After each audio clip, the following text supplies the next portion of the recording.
Hi, Pastor. Good morning, church. Hey, how are you doing? Hey, so listen. I'm on the side that is from the South more, so I am really cold. I'm still trying to get warm.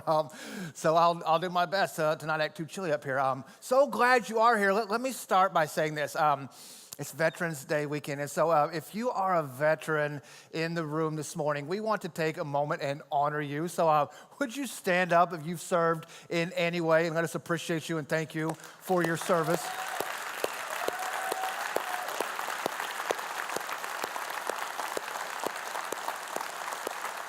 Thank you, guys. Thank you, ladies. I really can't see you, but thank you for the way you've served, and we just want to honor and appreciate you this morning for what you've done. As well, a couple things before we jump into this series. I want you to know that coming up on December 3rd, we're going to have a night of just prayer and worship. We're leading into the Christmas season. God's been putting this on my heart. Just spend some time praying for one another and praying for what God's doing through the church and what God would do and all that's going to happen at Christmas. And we're just inviting anyone that wants to come and hang out. It's going to be low-key. We're just going to spend some time seeking the heart of God. And if you would like to be part of that, we would love for you to come. So be making note of that as well. Are you ready for, I know it's not even Christmas season yet, like we're still getting into Thanksgiving. So like I have a rule at my house that there's no Christmas tree until after Thanksgiving, but my kids are sneaky. So they said, hey, Dad, we're going to put up a Thanksgiving tree. And they did. And they put a pumpkin on top and they decorated it with Thanksgiving type things, and so we've got the tree. It's already up and out. And then I actually liked it because it's lit and it's kind of cool to already have it out. So I get 2 months of having the tree out. We'll change its clothing December 1, and we'll put Christmas stuff on it. So if you want to steal that idea, it's really awesome. And now I don't feel like I'm breaking the rules, so feel free to use that as well. Hey, glad you're here. We're in this series called Crazy Like Us. We kicked it off last week. Pastor Drew shared with all of our campuses. And so we're going to continue in that here in just a moment. But first, let me set it up and say this. I love that Jesus has this uncanny ability to just love everybody and to love anybody right where they're at. And people are just absolutely drawn to him and they become transformed by him. But he also has this ability to say these crazy, hard words and move from a crowd large enough to fill up a stadium to a handful of guys you could squeeze into a minivan, okay? In John chapter 6, if you're not familiar with that chapter in that story, Jesus preaches what may have been the worst, numerically, the worst sermon he ever taught, right? It's really a strange sermon, and apparently everybody got offended and left, right? And so he's just fed thousands and thousands of people. Now we know 4,000 or 5,000 men. If there were women and children, it could have been 20,000, right? A stadium full. He feeds these people. And so he's got this huge crowd pressing in and they want more. And he's trying to explain to them that they're just going to keep getting hungry, right? Physically, you're just going to get hungry again. They need something deeper. They need something eternal. And he's referencing that they're ultimately going to have to accept his death and sacrifice on the cross. But he uses a really odd analogy. So these people want bread, right? Like actual bread. He's telling them they're going to need the bread of life, which he's come to offer, which is himself and which is his sacrifice. And they're not picking up on and getting the analogy. And then he just straight up makes it weird, right? He looks at the audience and he says, "Eat my flesh," right? And you know the disciples are like, whoa, no, like not okay, Jesus. Like you can't say that. Call our publicist, right? We're going to need to do a PR campaign and spin this one quick before it gets out of control on the media channels. And she's like, all right, got it. I got excited, my bad. And then he looks back at the crowd and says, "Drink my blood," which they're like, we're done, right? Like there's no reeling out of this one. There's no way we're gonna be able to spin this. And the crowd does, right? The crowd grumbles, the crowd gets weirded out, and they're totally offended, and they all left. And I'm assuming that the disciples tried to leave as well, because up to this point, things have been going really, really good, right? And everything's going their way. But now it looks like the party might be over. And Jesus notices this in them. He's like, hey, where are you guys going? Are you leaving too? And they're like, no, I mean, where would we go, right? We're just holding the door open for the little old ladies as they leave or whatever, all right? So I say that to say today may be one of those John chapter 6 type messages. I just want you to know we are, for the next couple of weeks, talking about giving and money and generosity. And there have been times as a pastor and as a preacher, I've not always enjoyed talking about money and giving and generosity. And listen, it's not because scriptures don't, right? It's not because Jesus didn't. In fact, Jesus would talk about this topic about 25% of the time if you just read his words. So if we were to follow that model, then like once a month, right? Every third Sunday, that's what we're dealing with. So it's not because biblically we shouldn't whenever it's handled properly. But I think because this topic has been so abused and misused that in some way it felt like it's become almost kind of dirty, so that to mention money in any way would just absolutely turn off someone that's left the church because they got hurt young, or maybe they're unchurched and they're new to this thing, or maybe even if you're a believer, you have a hard time with this. And the last thing we want is for someone to show up for the first time. And maybe all they've seen is like the guys on the YouTube clip or the religious channel, right? They look like circus clowns. They just run around. They've got like white pants up to their chest, and they've got a hanky, and they're sweating, and they're just talking about, sowing a seed, right? Just sow another seed, which we don't even know what that's about. A tenfold investment, and just basically write another check, pleading with some little old lady that's on welfare to give more towards missions, in spite of the fact that the guy's got gold cufflinks in his own private jet. So sometimes it feels right a little cringeworthy and a bit like a scam. But you don't avoid a topic because it's been misused or mishandled, right? You redeem it, and you give right and healthy understanding to the glory of God.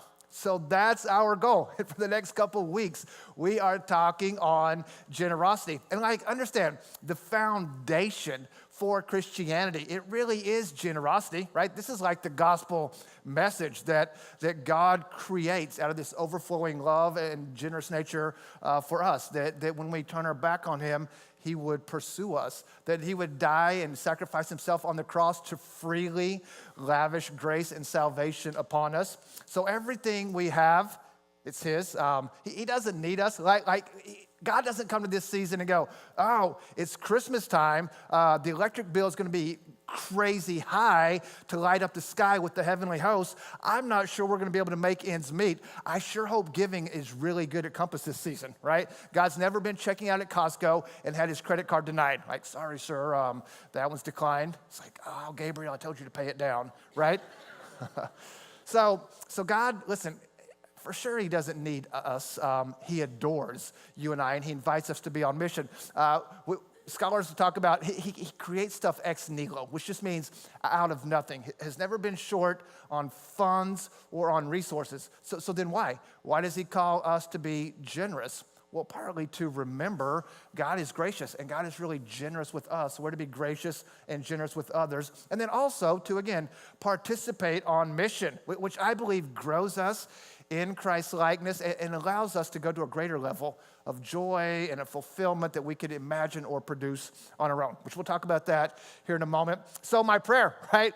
My hope as we've been getting ready for this is that you don't find this message or even this series to be offensive. But we think it's so incredibly important and vital that we're willing to risk it.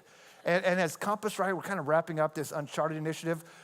We've been doing great things, and I think we desire to be a generous people. I think sometimes we don't fully know how. So maybe you're good at this, right? Just let me give you credit. Maybe you're really good at this. Maybe you're not even close, and this will be helpful to you. I would say most Americans, right? Most Americans are good at giving, okay? That's not what we mean, and that's not what we're talking about in this series. I think everybody kind of knows how to give some stuff, okay? We're not talking about something we do. We're not talking about something you've done. We're talking about something we are. So I want you to see this idea. We're talking about a be versus a do, right? How do you become something? Jesus calls us to be generous. So we're going to talk about what that looks like and how to be generous. And listen, I know maybe you're like me and you don't like this. Listen, I don't like this subject, and here's why. Because I'm selfish, right? I am, I know that I am. And I'm aware of this, and I've become increasingly more aware. So you saw in the video, and I'll set this up. My wife got a new job this last summer, going to work full time. bringing in some extra income for our family and all the things we have going on in our lives, just like you have going on in your life. And so what we did with that is we said, all right, first 10%, right? This is just our number we use. First 10% goes to the church, right? We're giving that to the church. But do you know where my mind goes whenever some unexpected expense comes up? So we have to get new tires for the car, the appliance breaks, the sporting league for the kid, whatever, costs more than we anticipated, or some unexpected emergency medical expense comes up that we have to deal with. I don't immediately think something else that I want can wait, right? So the golf clubs or the furniture set or the house project or the pool thing, whatever, that's not where my mind goes. Do you know where my mind goes? It goes to, well, hey, we are being more generous, giving more to the work of the church and to the missions than ever before. I can dial that back for 2 or 3 months, for a little bit. We're still will be giving as much or more than we used to. And maybe you're thinking, that's terrible, Pastor. Why are you up there? I know, right? I'm not trying to put the J for Jesus on my chest. I'm trying to be honest with you. And listen, we don't go through with that. I'm just telling you that's in me. So generosity is not my default mode. Selfish is. Being generous doesn't tend to be natural. And here's why I know that too. You see this with your kids, right? Everyone in here, right? And if you have kids and you're in that little kid stage, we have to teach our kids to be generous and to share, right? Like what's one of the very first words that your young kids learn and then they put on repeat over and over and over? Someone said no the other night, but yeah, mine, right? Right? It's mine. Like the seagulls on Finding Nemo, just mine. You never have a problem with your child telling you and others yours, right? No, you eat the ice cream, you play with the toy, it's yours. Very few of you have ever had to tell your child, would you stop giving away all your toys and sharing so much? This is ridiculous. Dial it back, son. You're way too generous, right? Because we tend to, as a child, one of the favorite words is mine. I remember when Zeke, he was probably around 4 or 5, and we got him a Wii. We went to GameStop or Target or wherever, got the Wii, got like Mario Kart and some games. And so we bring that home and we set it up and we hook it up and get him all ready to play. And he's playing the game. And because most men are just overgrown boys, I asked him, right, trying to teach him manners. I said, hey, buddy, could I have a turn playing Mario Kart? And he looks at me and he says, no, Dad, it's mine. I thought, what? No, it is not yours, right? Like nothing is yours. I bought it all, right? I bought the game. Give me the game. Give me your shoes, right? I bought those too. And when you go to bed tonight, you're sleeping on the floor because that's also not yours. I let him keep the shoes because they were old and worn out and didn't fit me. But here's the point. So I think for most of us, being generous doesn't come natural. Maybe you've learned that, but I don't think it's natural for us for the most part. Let me tell you what many of us do find natural whenever it comes to money. Crazy, right?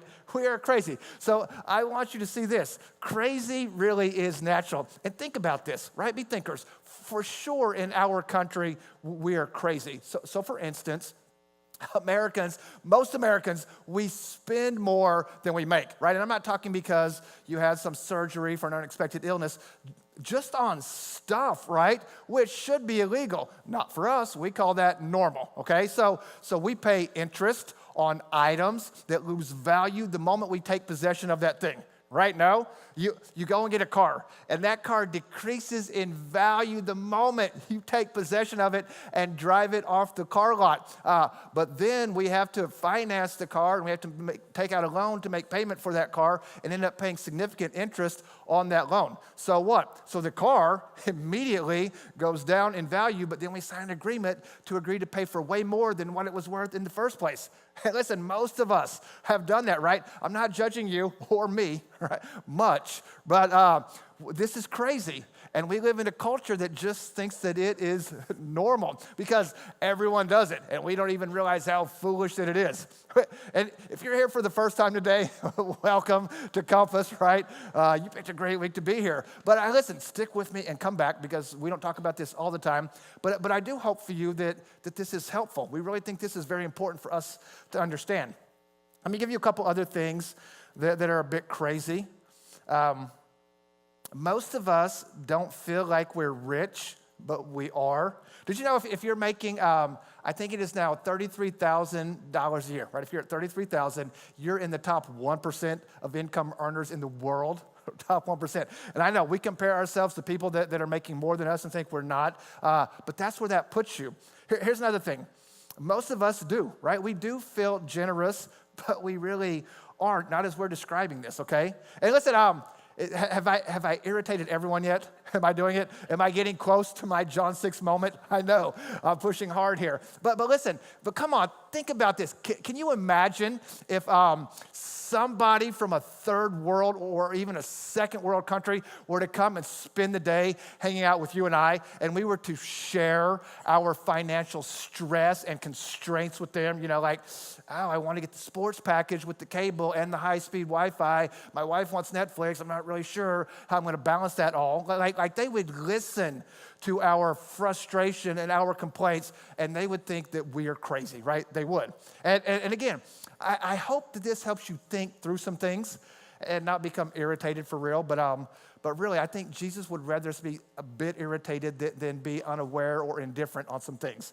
So let me do this. Let me give us a definition and talk about what we mean when we say generous, okay? So if it's not just random acts of giving, which I'll talk about here in a moment. If it's not that, if it's more than just, I hear a need, I take some things that I have, right, that are mine, and I give it to someone else. Okay, if that's not it, or if it's more than that, what does it mean to be generous? What are we talking about? Well, let me give you a few myths that we often tend to have about generosity. Then I'm going to give you a definition. We'll give a definition. Then we'll look at some words that Jesus said and kind of get us rolling today. But first myth when it comes to generosity is this.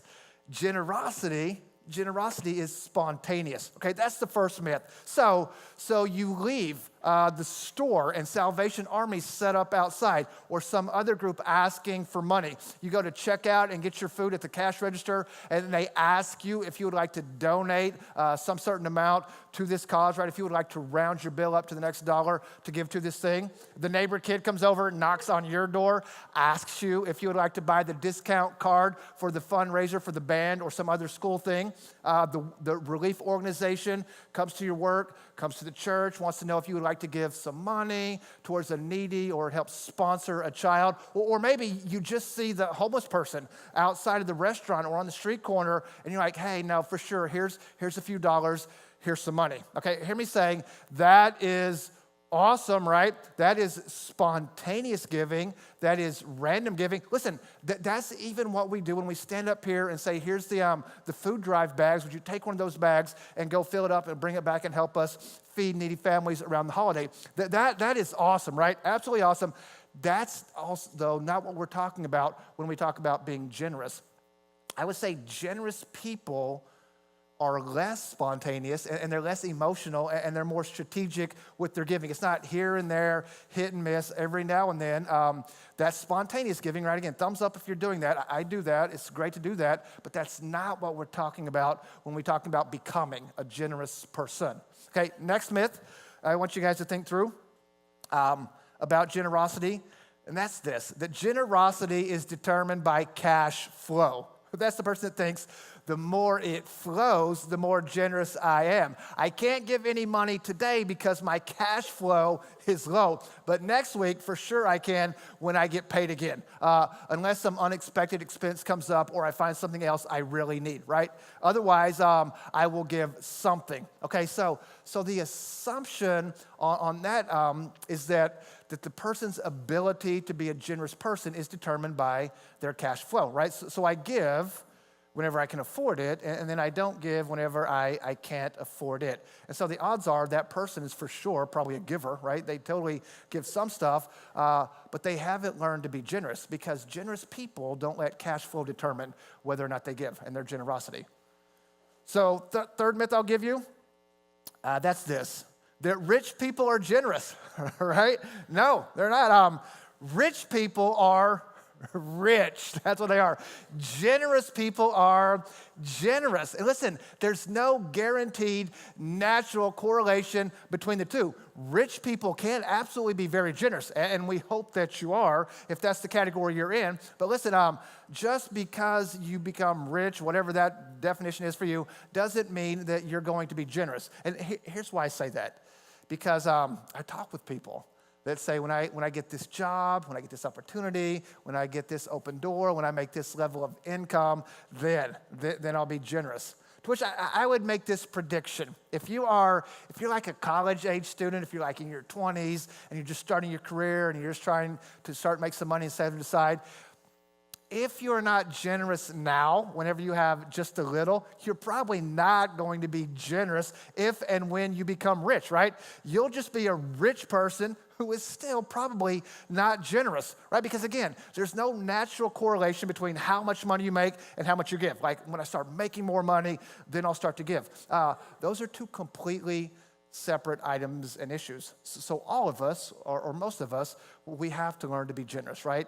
It really is something that we have to learn. And maybe you've learned this, but I don't think it becomes natural for most of us. But we can learn it, right? We totally can. Everybody can be generous. So let me give you a definition to kind of help us at least know what we talk about and what it looks like when we're talking about generosity. And I hope you learn this. I hope you take it to heart. If not, at least you've got the information and you'll have it sitting there. Andy Stanley gives this definition. It's not neat. I know it's not neat. It doesn't rhyme. It doesn't like spell an acrostic for rich or something. It doesn't all start with the same letter, but I think it's effective and I think it's really helpful. So here's some big words, but here's what he says. Here's a good definition for generosity. Premeditated, calculated, designated emancipation. I know, that's a mouthful, right? If you want to get a screenshot, take a shot of that. We'll talk more about this in the coming weeks, but let's just walk through this real quick.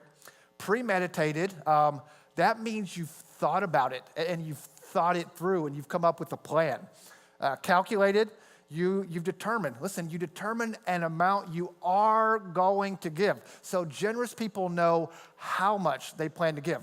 And then designated, which just means you decide ahead of time where it's going, right? It's not just randomly throwing things out as they come up. You might do that, but generosity is designated. And then emancipation, right? That just simply means this type of living is meant to set you free, right? That's the heart, that's the goal. We'll spend a couple weeks on this because I want you to be thinkers. Really, I do want you to be smart thinkers to understand that a life or to live a generous lifestyle is more than just giving, right? It goes beyond that.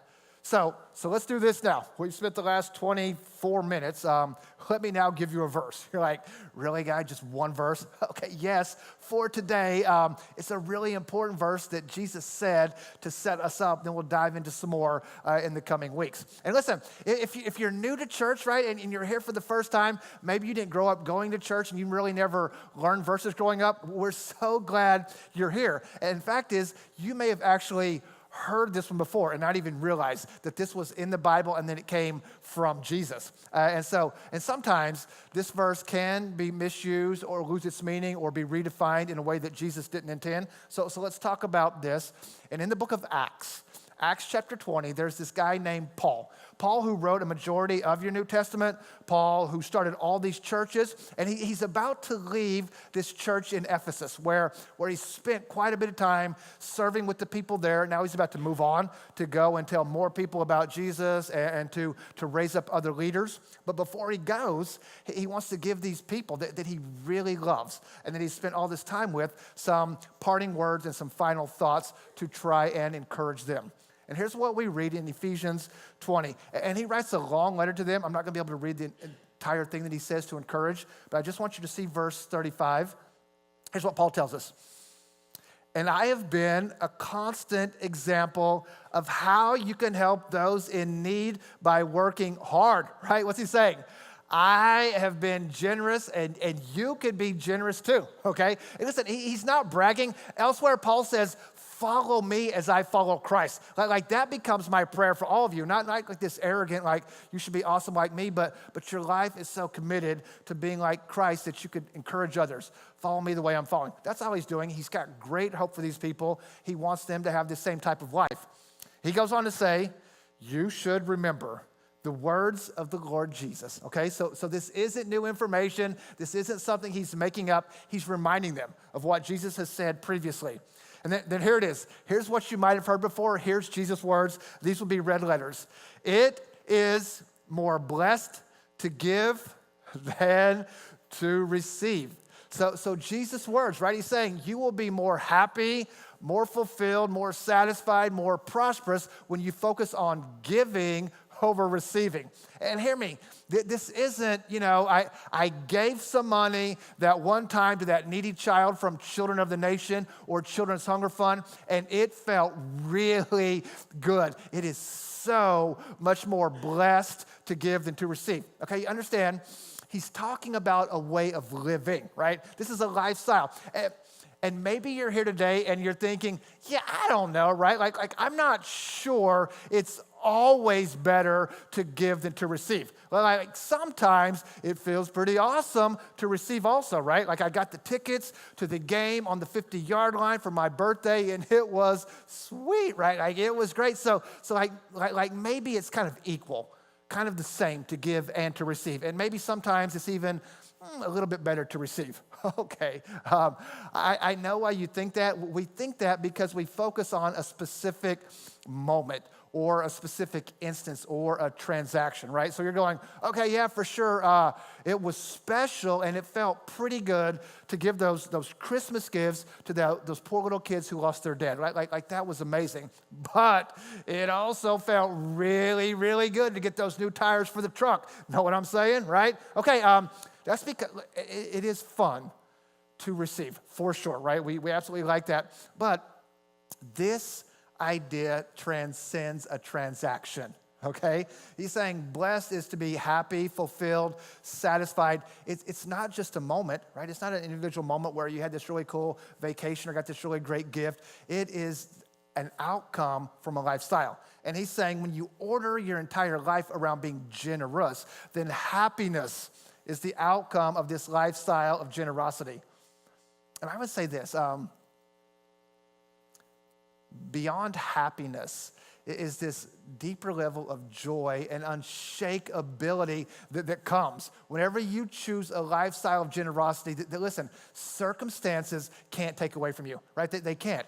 So there's a guy named Viktor Frankl. Maybe you're familiar with Viktor Frankl. He was a survivor of the Holocaust in World War II. And he talks about in those moments when he was there, just starving to death and being worked to the bone and how bleak and miserable and horrible the conditions were right there in the middle of the Holocaust in World War II. And he's a really great observer.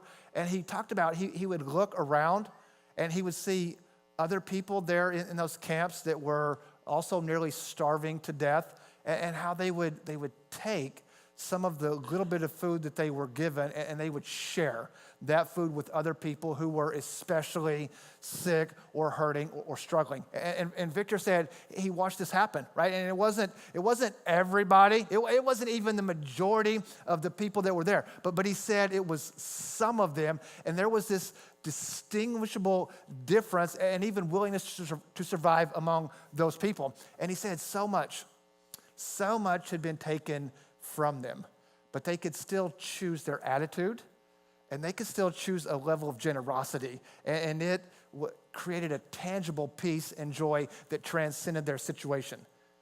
So the idea is this is so powerful. And here's what he's saying, that blessed is the person or happy whose entire life is built around generosity, right? Not just giving in a moment, not just, oh, here, I've got some extra, here, take this, but when you order your entire life around giving over receiving. Now here's my hope, right at this point as we wrap up this morning. My hope is this, that some of you, or maybe I've done so great and miraculously God would ordain this, all of you, right? Like we're batting 1,000 or going, all right, Pastor, got it. Generosity is a game changer and it's not natural for most of us, so we need to learn some things. Okay, cool, we're with you. Can you tell us what that looks like? Okay, yes, next week, right? And the week after, we will talk about what that means. And listen, again, our goal here is not to get something from you, right? The goal is never to get something from you. The goal is for us to learn something together, right? Because some of you, here's what I know, some of you, like me, many of us feel like we're being sold on giving all of the time, right? Here's another sob story. Here's a life-changing opportunity. Here's a heartbreaking image. Here's Sarah McLachlan singing In the Arms of an Angel and pushing a puppy. So like right now, we're going to give you the opportunity to adopt a dog that is needy. That's not even true. Hey, just so you know, that is not some poor abandoned dog. That's just a dog getting a bath. So don't feel sorry for that dog. But listen, some of us feel like we're being sold, right? Sold over and over and over. But if we would simply learn this lifestyle of generosity, it's a game changer. And there's much less need for a guy like me to stand up and motivate or compel you to give. We would create a new kind of crazy that would be so powerful in our lives.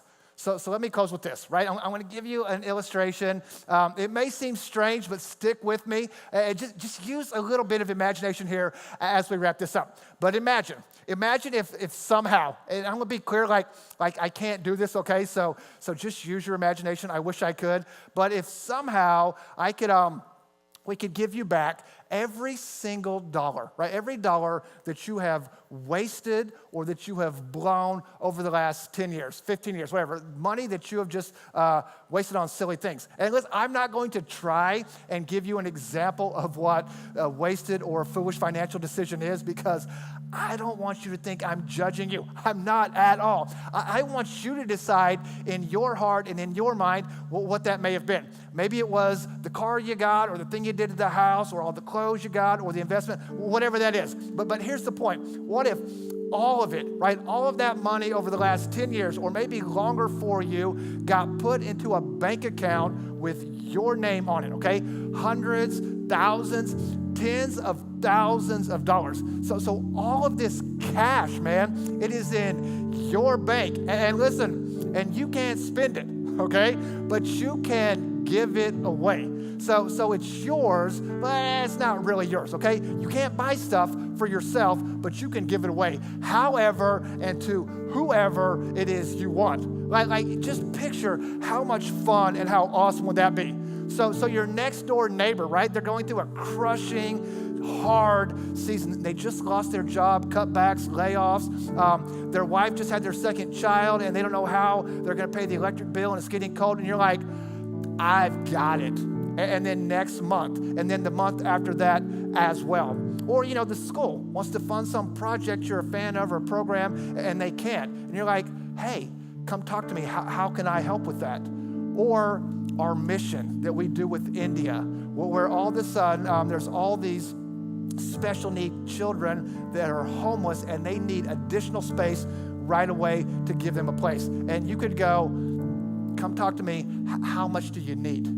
Right? Like you would not think this is dumb, right? You would not regret that opportunity, but you would get to experience the unbelievable joy of living this lifestyle of generosity. So reality is, I don't have the ability to recover the income that we have foolishly wasted over the last 10, 15, 20 years. But we could start this going forward. This is why we want to learn generosity, because it is so incredibly powerful. You will have so much more joy in your life. And it's not me telling you this. I'm just quoting Jesus, who said, this will for sure make you happier, right? So that's our goal, right? That's the game plan. Crazy happy, right? That's the game plan. Crazy happy. To not be generous is what is really crazy. So this is what we'll talk about over the coming weeks. So come back, bring a friend, how to be crazy like us, and how to be generous in a way that's life-changing. So let me pray, and I'll get you guys out of here.